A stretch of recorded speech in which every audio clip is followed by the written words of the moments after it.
You are exactly where you're supposed to be. It's a phrase that sounds nice, but it is one that I come back to when things are at their worst. If I go, I'm exactly where I'm supposed to be, then there has to be a reason for this. Then what can I do how can I take advantage of this situation no matter how bad it seems? And so if you take ownership, then you're taking responsibility. And it might not be your fault for where you're at, but it damn sure is your responsibility. Spartans, listen up. We need to sleep better. So how do you sleep better? Never thought about it before. And so I met Jack, I met Essentia. I pay attention to the mattress you sleep on because it's loaded with chemicals. Recovery, cooling, and pressure relief, all in one mattress. Up to 60% more deep and REM sleep. Less inflammation, faster bounce back. No toxins, no EMFs, no BS. My buddy Jack over at Essentia, he's kind enough to give us a code for the Spartan community. That's DECA, that's Tough Mudder, all of us. Use Spartan25, get a discount. Prioritize your sleep so you can sleep faster, you can do more burpees, you can train more, you can get healthier. When you sleep well, you live well. Joe De Sena here, CEO, founder of Spartan, host of the Hard Way podcast. Got my buddy Chase Chewning on. He's a Army vet. He's a podcast host. He's a health and wellness entrepreneur and soon-to-be author. Welcome aboard, sir. Joe, my pleasure, man. Thank you so much for having me. Yeah, soon-to-be author. Thanks for the reminder about that. I owe my literary agent some pages. Father was in the Army. So was that always on your mind growing up, thinking that's what you're going to do? It was definitely what I saw. And I think as a new dad myself now, I have an 8-month-old son, and I'm already seeing the way that he just watches me, already beginning to emulate me. And so it makes me reflect back on, how much of my life was my choice versus was I just mirroring what I saw? And that was definitely what I knew. And what I saw in my father, I loved and I emulated. And he was in the National Guard for a bit, basically part-time Army before going active duty, full-time military. And I just loved what I saw. It was this big, burly man just doing cool outdoor shit all the time. He actually, while he was in the National Guard, he was my Boy Scout troop leader. And there's nothing cooler than your dad, who is a military guy, coming back after some field training, bringing all of his war toys and field equipment and taking us kids out and, hiking and camping and all this stuff. So I became, I guess, passively infatuated with this lifestyle and this job and this career. And I remember visiting him in Fort Campbell, Kentucky, his last duty station, and just climbing in and out of tanks and planes and helicopters and seeing where, the barracks were. And it just imprinted harder than I ever realized, because when it came time to go, all right, teenager Chase, what do you want to do with your life? What do you want to be when you grow up? What do you want to study in college? I was like, I guess I could do this. I guess I could study that. I'm kind of interested in this, but nothing really seemed to make sense. It never hit me as going, this is what I want to commit my time and money to.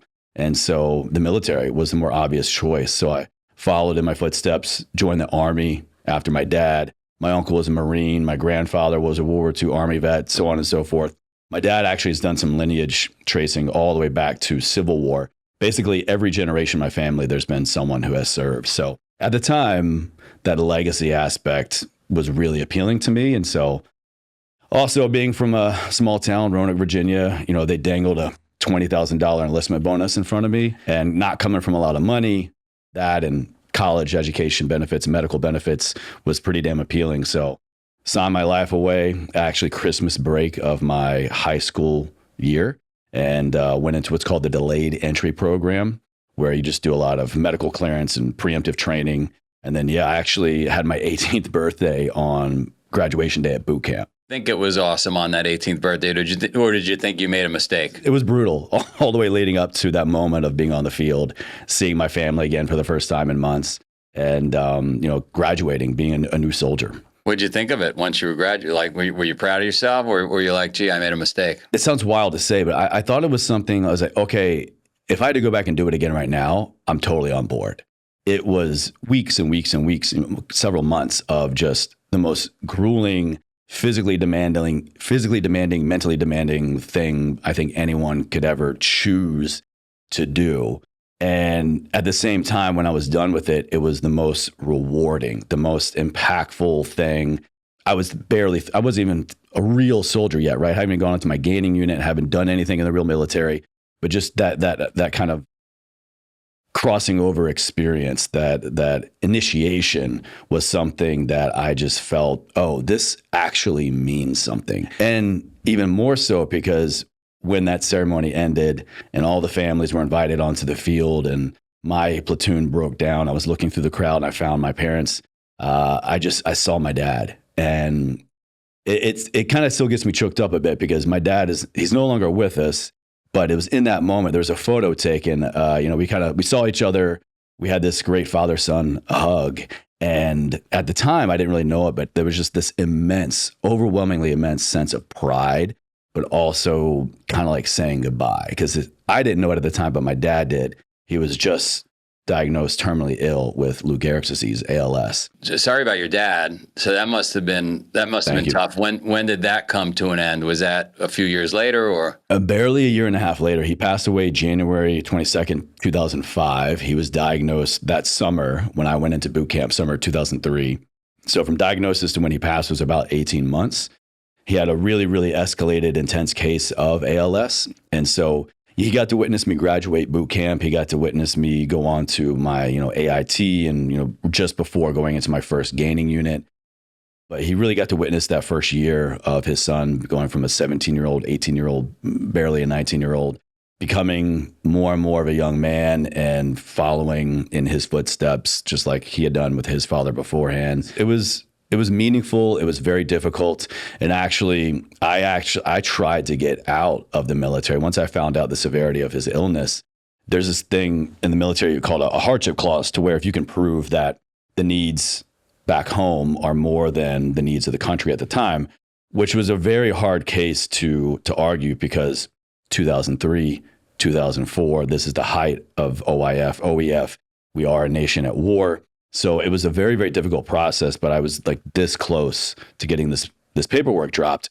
And true to my dad's form, once he kind of found out what I was doing, literally his last days that he could walk, talk, do anything on his own, he flew from Roanoke, Virginia, all the way out to where I was stationed in Northern California, Monterey at the time, and spent like 3-4 days with me, just not convincing me or trying to persuade me to not do that. But he just spent time being a dad for the last few days that he could with a son who was just hurting. And he just really, he reminded me of his philosophy that I had borne witness to my entire life. And it's, right here on my microphone flag and the title of my show now, and, kind of what I've built my entire brand and mantra out of now, and that's Ever Forward. And he just reminded me of what Ever Forward can look like, can feel like, despite the adversities before us. And it's like, Chase, I don't want you to stop your life from beginning just because mine is ending. We've discussed the hard way. We understand the scientific benefits. We understand the mental benefits. We understand the unexplainable benefits of doing the hard things. I want you to use the code word podcast and sign up for something hard with us. Because when you get a date on the calendar, your entire being is forced to go to bed early, to wake up early, to put the device down, to not do the drinking. Use the code word podcast. Get signed up for something hard. We care about changing lives here. We don't care about your money. Code word podcast. Get signed up. Let's go. Thanks for inspiring people to live that way. I mean, that's the job. That's what we consider our job to be. And it's not easy. That's the thing I think people might think when they look to maybe someone like myself or you or anyone who has a very front-facing drive or mindset or mantra, if you will. Hell, even a brand. It's that, oh, you've got to figure it out. You've got this easy way out. You've got this thing that you can just, say or do or post when things are, going well. But no, I think it's because people like us have realized more often than not, there are more difficult times in life, and we need this thing. We need a thing, something to fall back on to give us that reminder of why we're here in the first place, to reintroduce infrastructure or discipline or purpose into our day. Hell, even just that hour sometimes, like choosing to drive on, choosing to move forward, sometimes can be an hour by hour difficult choice. So you get deployed. Well, after he passed away, I went on to finish my training. I was a military Russian intelligence specialist, and I was doing that for a few years. And then I was kind of coming to a head with all of this mental health struggle with his death. When he passed away, I went right back into active duty, and I just kind of like stuffed it down. It was just the mission first. Again, we're a country at war, and I'm supporting in theater guys every damn day. And so I kind of reached ahead with my ability to keep all that suppressed. And I was just really, really in like the darkest place in my entire life. And I felt like I had nowhere to go. I felt like if I went to get mental health help in the military, that was going to ruin my career, because I knew guys that happened. And so it was just, okay, what can I do to get rid of this pain? And so I go, all right, I'm in the most dangerous job in the world right now. What can I do to put myself in harm's way? Because I was never suicidal. I never had any ill intent for what I wanted to do. But I just thought, if there's a way for me to get on the front lines, if there's a way for me to be in harm's way, to be deployed in any capacity, I'm going to do it, because that increases my probability of not coming home alive. And at the time, that was way more appealing than having to deal with my father's death or not dealing with it at the time. So I was volunteering for any assignment that I could. The first one came down the line. Like I said, I was a Russian intelligence specialist, Russian linguist. So my skill sets were used for different purposes of the military at the time. But I realized I have another skill set. I'm a trained intelligence collector and disseminator. I'm a trained war fighter. No matter what your job is when you're in the military during a time of war, like, you're training a lot. And so I was ready to just, hang up the Russian stuff for a little bit and just go be boots on the ground wherever I could. So the first opportunity came down the line, and I got passed over because I wasn't the right rank. I had all the other skill sets. So I took that as a cue to go, okay, I'm going to go get promoted. So I did everything I could to rise up the ranks.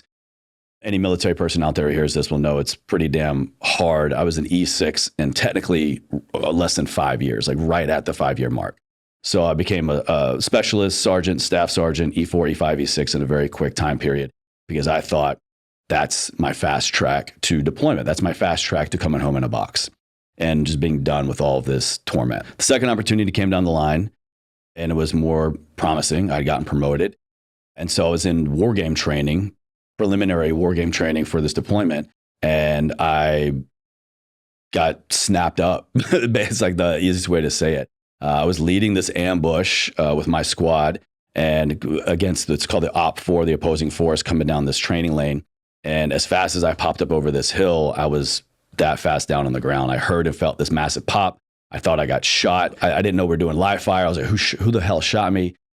I just remember blacking out, coming back up with the field medic kind of reviving me. And basically, that pop that I heard and felt was my hamstring. So it was like coiled up my leg, black and blue. Just that's where I thought I got shot. My L4 and L5 vertebrae kind of went one way. The rest of my back went another way. Just from like, we're in full battle rattle, right? So I'm in all my gear, my weapon, my sidearm, body armor, all this stuff. It had been a few days out in the field, just 2 hours sleep. All the wrong conditions stack up against me. And just one of those freak things where I just moved with the wrong speed at the wrong direction under the wrong conditions. And that was it. I was out. And so it was that training that was going to put me on the path to all this stuff that I was hoping for. But that was the thing that just completely stopped my life. It stopped my career. It stopped my deployment opportunity. And it set me back. Well, at the time, I thought it was setting me back about 1.5 years, because I rushed the rehab too soon for the first time, and I wound up re-injuring myself. The issues and injuries to my hips just compounded and got worse. So not only did I went back to my regular unit, tried to rehabilitate to get back on this deployment opportunity, but things got so bad that they actually removed me from my unit, transplanted me to what's called a warrior transition unit on another base, which is just 100% a medical rehabilitation unit for men and women who go through injuries like this, and also coming back from theater. And so I wound up having to have both of my hips reconstructed. So both femurs, surgical dislocation, reshape the femur. About mid quad up to the top of my glute on either side, it's just incision. They just cut me open on the side. remove the femur, reshape it, put 2 rods in. They did one side. I'm bedridden, homebound for like, days, weeks, rehabilitate about 8-10 months, learn how to walk again. And then they go back and do the other side. So it's just this horrible waiting game of wash, rinse, repeat, of just being useless and being completely removed from your purpose in your daily actions, and just having this carrot dangled in front of you of going, hey, maybe there's this opportunity for you to get better. Maybe there's this opportunity for you to get back to your quote norm.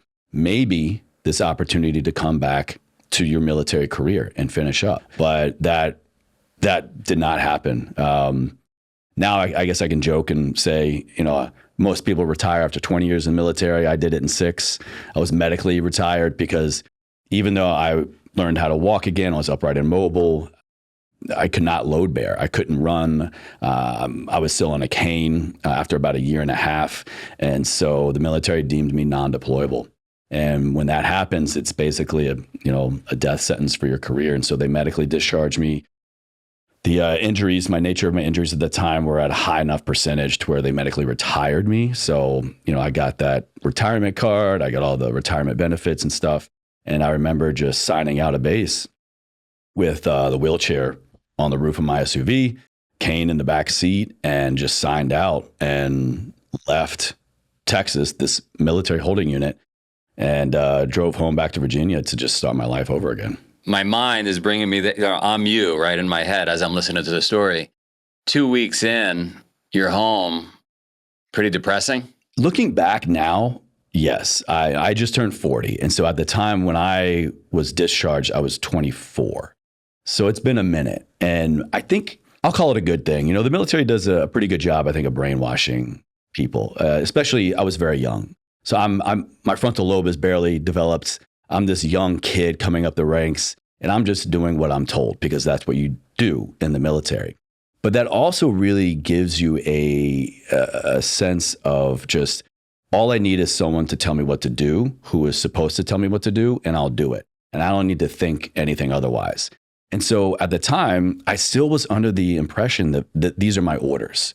I'm told by the powers that be to do this, to rehabilitate, to go to the doctor, to transition out, to go home, to continue care through the Veterans Affairs Medical Center, and to just keep doing that and keep checking in, and then we'll let you know. But yeah, I was really damn lonely. I was really depressed. I was struggling with, take my injuries aside, I was struggling with single-handedly what I think the most difficult thing for any transitioning service member is, and that's identity. You lost your purpose. I lost my purpose. I lost my job. I lost my community.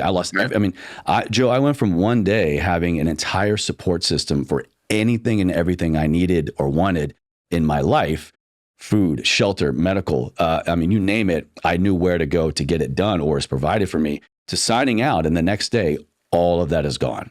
I have no team. I have no command. I have no infrastructure other than what maybe I'm going to reflect on now that I've carried over.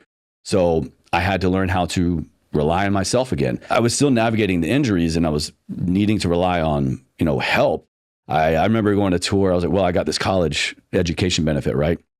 Let me go check it out. And so I had to have my mom help me kind of tour the campus because I'm hobbling around on a cane, having to take breaks. And so it was, again, only now looking back, realizing how lost I was and how unsure I was of my purpose, of my day-to-day actions. I think that's probably why I just latched on so quickly. It's funny you brought up 3 weeks. It was about 3 weeks of when I got out to when I enrolled in school, because I was just, again, retrospective here, I was just flailing around. I need someone to tell me where to be, when to be there, what am I doing, what's the uniform, how long, what's the next mission, what's the next mission, what's the next mission. And I just wasn't prepared for that. I wasn't taught that. I was just, thrown out and, hey, thanks, Sergeant Chewning, well wishes, here's your retirement, here's your education, go figure it out. But a lot of us struggle to figure it out. How many years would you say it took to find purpose again, to find your community? Yeah, to be honest, when I turned 36, that was the first year I actually was like, I'm living for me. I have clarity in who I am and what I'm doing. how I'm doing it and why I'm doing it. I have built a community. I have solace in the life that I've built. So yeah, I guess from 24 to 36, that's 12 years. And that was, me going to undergraduate. That was me then pursuing my master's degree. So I got my bachelor's in exercise science, which is wild. The guy on a cane hobbling around campus is studying exercise physiology, biomechanics, all this stuff, because that's what I needed. I needed to learn that for myself. And then it just kind of became my new career. And so then I went on to pursue higher education with my master's in health promotion, moved up to DC, and found my next career, found a new community. But all the while, this lurking issue that I never dealt with of my father's death and all the trauma around that. And also, what I saw and what I heard and what I contributed to and what I experienced in the military, I realized years later actually imprinted a lot harder. I was the guy kind of just like this, I'm the guy listening to all the evil of the world and helping sort that out and then disseminating it out to the people that need to go take action. And there's a lot of crazy shit in the world. All the stuff you see in movies like scratches the surface to the true evil that's going on and on a daily basis. And to be a 19, 20, 21-year-old kid working that, you're very resilient at the time just because you're so oblivious. And I promise you, years later, like you're going to remember some things, and it's going to change the way you think about the world, even begin to act. And so it did. And so that coupled with just, again, my dad's death, I finally turned and faced just the deepest, darkest, most trying mental health period of my life. And that finally helped me shake all this other bullshit off. And I finally was able to step into my identity again for the first time in 12 years. I'm glad a lot of kids that age go through 12 years of, being lost, don't necessarily make it to the other side. So I'm glad you're with us. I'm glad you found your purpose. I'm glad you graduated, inspiring people, about to write the book. What do you recommend for those out there? Like, at the end of the day, we're trying to get people moving. We're trying to get people healthy, finding purpose. What are a couple of things you recommend that civilian, the average person who's stuck on the couch does? Well, I'm a civilian now again, too. So we're all in the same boat together. Two things come to mind for me, and it's kind of been a through line for my story here, is one is community. One of the reasons why I think I struggled in a lot of transitioning service members, really anyone, if you leave any entity after a long period of time, go into another one, there's a sense of identity that you're consciously or subconsciously struggling with. And I think a lot of it has to do with that loss of or change of community. The community can make or break you. We can be as resilient as we want to be. We can do all the things to develop ourselves physically, mentally, emotionally, spiritually, but you can only carry you so far. You have to have one other person, a couple other people in your corner, or else I firmly believe you're not going to, one, reach your full potential, but you're also not going to know what you don't know. You get that mirroring, you get that feedback, you get that pushback, you get that ego check, you get that support, you get that person that's just there, that says nothing, does nothing, but they're just there. Now, odds are listening to this show, maybe they're signed up for the next Spartan race, or, maybe they're tapping into that already, which props to you, Joe, and the whole team over there, what you guys do. I think that's paramount. One is community. Two is kind of this new mantra I found myself stepping into the last couple of years. And that's this belief that I'm where I need to be. You are exactly where you're supposed to be. And again, it's a phrase that sounds nice, but it is one that I come back to when things are at their worst, because it's this automatic mindset shift. It's a perspective shift that I have to have, especially when things are difficult, especially when things are uncertain. And if I choose to believe that I am exactly where I'm supposed to be, then that tells me a lot of different things than before, when I'm stuck in victim mentality, when I'm not getting off the couch, when I'm not keeping the promises to myself or my community. And so even if things are bad, even if they're the worst, if I go, I'm exactly where I'm supposed to be, then there has to be a reason for this. And so if there's a reason for me being here, then what can I do to squeeze blood from the stone here. How can I take advantage of this situation no matter how bad it seems? And so if you take ownership, then you're taking responsibility. And it might not be your fault for where you're at, but it damn sure is your responsibility. And so it's a mindset shift first to get you to take responsibility for your life, regardless of the circumstances. That coupled with community, man, I think that's how you just really develop the strongest, longest form of resilience, and one that you can always come back to. It's a great reminder too, later on, the biggest confidence builder, best way you can just, show yourself that it's been done before and I can do it again. 100% aligned. How do people find you? So yeah, you can come over to Everforward Radio, anywhere you listen or watch podcasts, Everforward Radio, Apple, Spotify, YouTube, everforwardradio.com. That's where I sit down with community leaders, scientific leaders, authors, influencers. Honestly, most people on the show are people that I have had this relationship with. I strive to sit down with somebody for the interview that I've had some kind of rapport with, relationship building over the past weeks, months, years, whatever. And then that's where I get to deep dive into how they move ever forward and what their contributions to physical, mental, emotional, spiritual well-being are to help me and my audience live a life ever forward, I say. And then kind of the daily glimpse into all of that. And also just me being a dumb, corny dad now is just on Instagram at Chase_Chewning. But yeah, I'm either online, on Instagram, or on podcast land. So come find me, come hang out. Thanks for doing what you do. Thanks for joining the service. All right, you're awesome, sir. Thanks, Joe. Appreciate you, man.